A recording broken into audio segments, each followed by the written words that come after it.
The saga in Georgia continues with the Republican chair of the House Judiciary Committee now threatening to hold Fani Willis in contempt of Congress.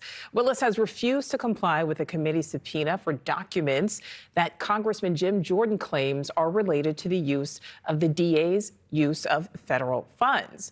And NewsNation Joe Khalil live on Capitol Hill. And Joe, what more do we know about this new threat from Congressman Jordan? Well, he says he's serious about it, and just want to point out, this is all in addition to everything that's happening in Georgia. You've now got House Republicans here in Washington saying that they are prepared to hold Fani Willis in contempt of Congress if she doesn't hand over documents that House Republicans have requested. And this comes from House Judiciary Chairman Jim Jordan, a Republican who just a couple of weeks ago issued a subpoena to Fani Willis's office. And this all stems from a former employee that worked in the DA's office in Fulton County. This former employee says that there were federal grants, money that came from Washington into the office that were meant to be used specifically for a youth crime prevention program. And they allege that that money instead was spent on things like laptops, swagger for the office, merchandise. Now, these are all things that Fani Willis has already said are not true. She has vehemently denied these accusations, but she is complying with the subpoena so far, handing over some documents.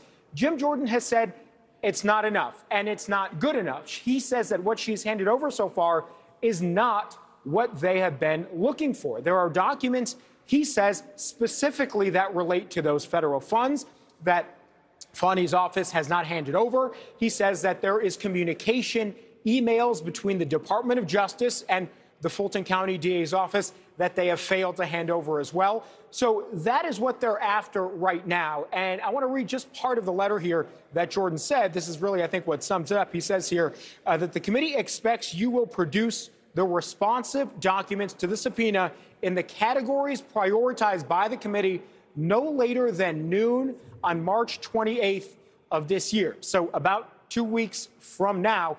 Now, again, we did mention that we reached out to the DA's office down in Fulton County. We've not heard from them today, but back originally when the subpoena went out a couple weeks ago, Nichole, they did send us a statement essentially denying that these allegations are true, saying this was one former employee who was disgruntled and that there's no merit to the allegations at all. So this is on top of what Fani Willis is already dealing with today. Yeah, the saga certainly continues.